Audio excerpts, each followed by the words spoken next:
My name is Emily Carter. I'm 41 years old and have been a university lecturer in Seattle for over a decade. On the outside, I had what many would call a stable life, a quiet home just off the lake, a rewarding career in education, and a 17-year marriage to Mark Carter, an accomplished senior partner at a well-known law firm downtown. We had history, routines, matching coffee mugs, and anniversary photo albums carefully labeled by year. To friends and family, we were that couple. You know, the type. Always smiling at gatherings, exchanging glances during conversations, finishing each other's stories. We traveled. We hosted game nights. We even volunteered at the local food bank. From the outside, our life looked like a polished portrait of partnership. But reality rarely matches the picture frame. Over the past few years, things had begun to feel different. At first, it was subtle. Mark worked later, talked less. He blamed deadlines. Then came the new cologne, the sudden gym interest, the crisp shirts on a random Tuesday. I noticed. I always did. But noticing is different from admitting. So, I told myself, what most people do in long relationships, it's just a phase. Life gets busy. People drift. Until one evening, a tiny detail shattered everything I thought I knew. Mark was in the shower, humming some classic rock tune. I was folding laundry on the edge of the bed when his phone lit up. A soft chime, one message. Reservation confirmed. Table for two, Lumiere, Friday, 7:30 p.m., window seat. She loved Lumiere. Mark and I had dreamed of going there once for our 10th anniversary. It was expensive, elegant, and nearly impossible to book. But he cancelled that year, citing work obligations. Now, a table was set for someone else. That moment wasn't just about dinner. It was the crack that revealed the hollow space underneath years of pretending. And I suddenly knew I wasn't paranoid. I wasn't overthinking. I was right. I just hadn't wanted to be. I hadn't meant to unlock his phone. I swear I didn't. But my fingers moved before my mind caught up. Guided by something deeper than suspicion. Instinct sharpened by months of quiet pain. The passcode was still our wedding date. 4 digits. Simple. Naive. Just like the belief that trust alone could hold two people together. Inside, the truth waited, and it didn't wait politely. There she was. Lisa Morgan, blonde, mid-30s, communications manager at Mark's firm. Her name appeared in message after message, text bubbles layered with emojis, pet names, stolen moments. It wasn't just infidelity, it was intimacy. Laughing about inside jokes, discussing what color dress she should wear to his meetings, sharing photos from a work trip to Napa that I thought had been cancelled due to budget cuts. They had a whole world together. One image stopped me cold. Lisa curled up beside Mark on a hotel bed, both of them smiling like teenagers. I hadn't seen Mark smile like that in years. The worst part, I wasn't angry. Not yet. Just hollow. Like the part of me that once felt disappointment had burned out completely. Then the rage came. Quiet, pulsing rage. "Have you seen my grey tie?" Mark called from the bathroom, oblivious. "Second drawer," I replied. My voice was flat. My hands trembled, but my words didn't. That night, I lay next to him without touching, without speaking. His breathing was steady, peaceful. Even mine was measured, every inhale counting down to something I hadn't yet planned. I didn't sleep. I stared into the dark ceiling, trying to remember every time I'd blamed myself for our growing distance. Every time I said, "He's just tired," or "It's just tired." But now I knew better, and once you know, you can't unknow. The next morning, I kissed him goodbye like usual. He was off to meet a client. Japanese, he claimed. Important. Meanwhile, I made a call to the university. I requested a short leave, not to grieve, but to prepare. because I had spent 17 years being the calm, understanding wife. But now it was time to be something else entirely. Not the victim, not the forgiver. Something Mark had never seen before. Someone who wasn't afraid to shatter the illusion. After Mark left, I sat at the kitchen table for a long time, staring into a mug of coffee that had gone cold. The house was silent, except for the ticking of the wall clock, each second a reminder that time had run out on the life I thought I had. Grief didn't hit me the way I expected. No sobbing, no outbursts, just clarity. Cold, terrifying clarity. I wasn't going to scream. I wasn't going to cry. I wasn't going to beg a man to love me again. I had done enough of that, in silence. Instead, I opened his laptop. Mark had always been obsessive with scheduling. His email calendar was meticulous, color-coded, time-stamped, and notated like a legal brief. And there it was. Friday, 7:30 p.m., Lumiere, window seat, wine pre-selected. So precise, so predictable. Lisa's full name was in the meeting notes. Lisa Morgan. I searched her in the firm's online directory. Internal communications. A few minutes of light stalking led me to her social media, private but not her husband's. Daniel Green, executive architect, tall, athletic build, friendly eyes. His LinkedIn listed him as a project lead for a major firm in Seattle, and most importantly, married. I had never met Daniel, but I knew what he deserved to know. Of course, I couldn't just message him with screenshots and accusations. That would be dismissed as jealousy or rage. No, I needed something believable, subtle, strategic. A setup that felt natural, professional, undeniable.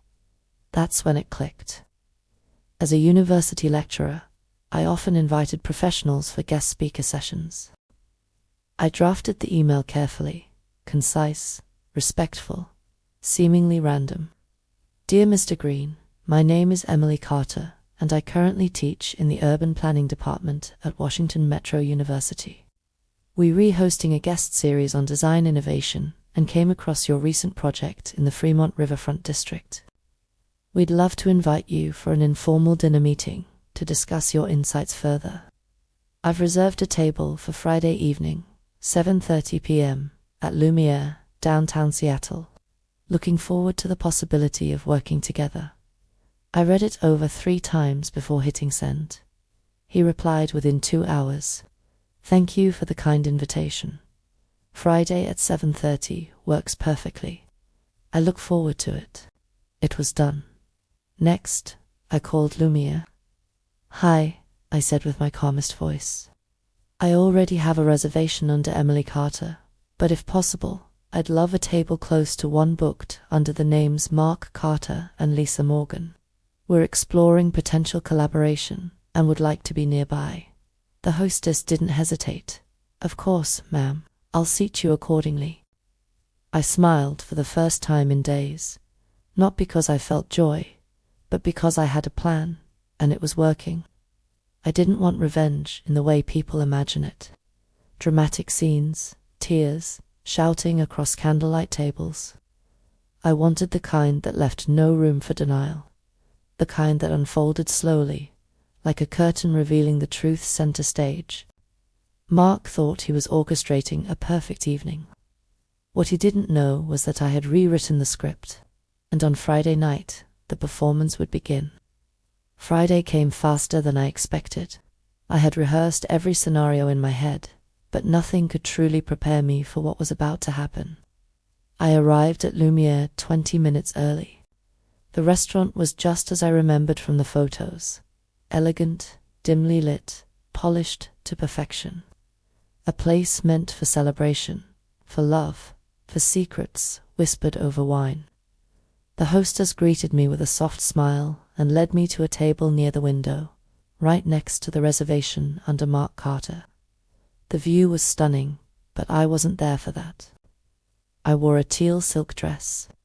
It was the one Mark had once called too loud for formal occasions. My hair was tied up in a soft bun, makeup understated but precise. The champagne-colored heels had never touched pavement before tonight. I didn't dress to impress. I dressed for clarity, for power, for presence. As I sat, I ordered a martini, something simple to steady my nerves. Every breath I took was measured. My eyes never left the entrance. At 7:29, he arrived. Emily Carter. I turned and stood. Daniel Green was exactly as I had imagined. Tall, clean-cut, wearing a navy shirt that brought out the green in his eyes. He smiled politely and extended his hand. I shook it, calm but firm. "Thank you for coming," I said, gesturing to the seat across from me. "The pleasure's mine," he replied. "I've heard good things about Lumiere." We started with small talk. His firm's work in riverfront architecture, my classes on project management. I asked questions I barely processed, responding just enough to keep the flow going, but my eyes kept drifting toward the door. Then I saw them. Mark walked in first, wearing the grey blazer I had bought him last Christmas. Lisa followed, radiant in a fitted red dress, her hand lightly brushing his as they approached their table. The hostess led them to the table directly next to ours. They sat, smiling like newlyweds. He poured the wine. She touched his arm. I kept my face neutral, turning slightly away. Daniel was still speaking, so I focused until I felt it, a shift in the air. I turned just enough to catch Mark's eyes meeting mine. He froze. The color drained from his face. His glass tilted dangerously before the waiter steadied it. Lisa looked at him, puzzled, then followed his gaze. Her mouth parted in shock. Before either of them could move, I leaned toward Daniel and said softly, "Excuse me, I'll be right back." And I stood, walking toward the restroom area. Not fast, not dramatic, just enough to give them time to squirm, and just enough to position myself perfectly for the next step. As I turned the corner, Lisa stepped out from the hallway. Her face was pale. "You're Emily, right?" she asked, her voice a whisper. I tilted my head. "And you're the one holding my husband's hand under the table while your own husband is sitting less than 10 feet away." She looked like she might collapse. "Please," she whispered. "Not here, not like this." "Why not here?" I said calmly. "It's a beautiful restaurant.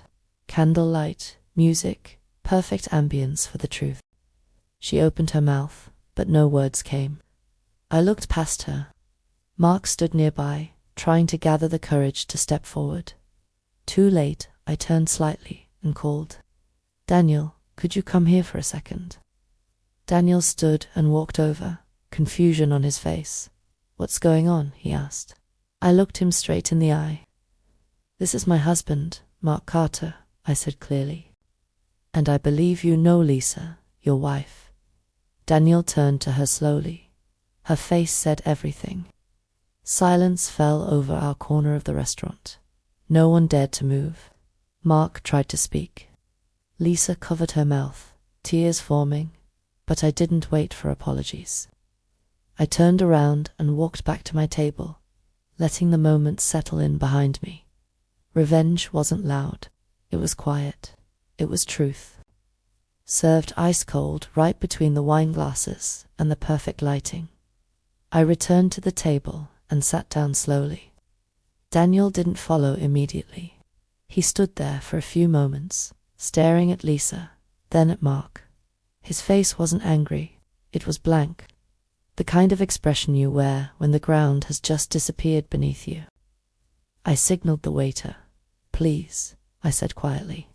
"If there's a private room available, I'd like to move our table there, and if possible, combine it with the reservation for Mr. Mark Carter."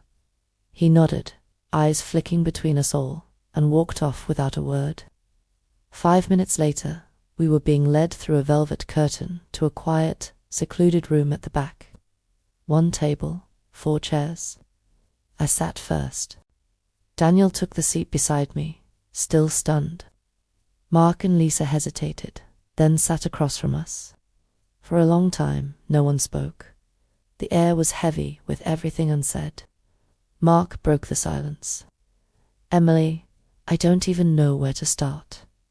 "Start 3 days ago," I said, pouring myself a glass of water, "when you got that dinner confirmation and left your phone on the nightstand."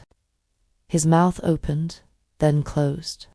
Lisa looked down at her lap, face flushed, hands twisted together. "You don't need to explain," I continued. "I read every message, every photo, every moment you thought you'd hidden from me. Santa Barbara, Napa, the office late nights that weren't late at all." "I am sorry," Lisa whispered. I turned to Daniel. "This is my husband, and that's your wife. At least that's what the marriage licenses say." Daniel nodded slowly. His eyes never left Lisa. "What were you going to tell me?" he asked her, his voice low. "That it just happened. That it was a moment of weakness. You packed an overnight bag and flew to California. That takes more than a moment." Lisa was crying now. "I didn't mean for it to go this far." "Didn't mean to," Daniel repeated. "I spent 2 weeks redoing your home office because you said you needed more inspiration. I bought you those lamps you saw online. You were holding someone else's hand while I was wiring your workspace." Mark reached across the table toward me. "Emily, please. I made a mistake, but we've built a life." "No," I said, my voice sharp but steady. "You built a fantasy, not a life. The life we had ended the moment you started looking at her the way you used to look at me." His hand dropped. I reached into my purse and placed a hotel key on the table. "I'm staying across the street tonight. You're welcome to go home if you still recognize it as yours. I'll return Monday morning. I suggest you're not there." "Emily, don't do this," he pleaded. "We can fix this." "You don't fix a foundation that's already rotten," I replied. "You tear it down and rebuild, but not with the same wood." Lisa said nothing. Daniel looked at her, then at me. "Thank you," he said quietly, "for telling me, for not letting me keep living in the lie." We stood. I adjusted my dress and walked out first, my heels clicking like punctuation marks on polished stone. No one followed. Sometimes silence is the loudest ending. I stepped out into the cool Seattle night, the soft hum of traffic blending with the clink of silverware behind me. Lumiere stood glowing behind tall glass panes, its perfect ambience now, a stage where masks had fallen. I walked slowly across the street to the Celesta Hotel. Room 143 was waiting, already reserved, already paid for. The front desk greeted me with a professional smile. I nodded, said nothing. Once inside the room, I locked the door behind me, kicked off my heels, and stood by the large window overlooking the city. Downtown shimmered below, full of lights, noise, and people who had no idea a world had just ended 30 feet from their dinner tables. I didn't cry right away. I sat on the edge of the bed for what felt like hours, clutching a pillow, replaying every word, every glance from that evening. Not because I wanted to, but because the mind does what it wants when it's trying to survive. Then it happened. The tears came fast, hard, ugly. This wasn't graceful sadness. It was raw grief for the 17 years I gave, for the birthday cards that meant nothing, for the anniversaries I planned alone, for the love I thought was real, for the woman I used to be before she had to be this strong. I cried for everything. And then there was a knock at the door. I froze. Slowly, I walked to the peephole and looked. Daniel, I opened the door a crack. He looked exhausted, still in the same shirt, eyes red but calm. "I'm sorry to bother you," he said. I didn't know where else to go. I stepped aside. "Come in." We sat in 2 armchairs by the window. The silence between us wasn't awkward. It was shared space, to people breathing through the same pain. "I still don't understand how you did it," he said finally. "How you sat through dinner with that kind of knowledge." I gave a soft, dry laugh. I wasn't sitting. I was waiting. Some truths, you have to deliver them yourself, or they lose their meaning. He nodded slowly, and for the first time all night, I felt seen, not as the betrayed, but as someone who refused to stay silent when the truth needed a voice. We didn't speak for a while after that. Daniel and I just sat there, both watching the moving lights outside, as if the city somehow made our silence easier to carry. To strangers bound not by fate but by betrayal. Not lovers, not friends, just witnesses to the same collapse. Eventually, he stood. "I should go," he said. "I don't think I'll sleep tonight, but I should still try." I walked him to the door. He paused, then looked back. "Thank you, Emily," he said, "for handling it the way you did, for letting me find out with dignity." I nodded. "You deserve to know." He hesitated again. "What happens next?" "I don't know," I said truthfully. "But I know what won't happen. I won't shrink to make someone else feel taller ever again." He smiled faintly and left. I locked the door behind him and leaned against it for a moment, taking in the quiet. That night, I didn't make plans. I didn't make resolutions. I didn't vow to become someone new. I simply let myself be.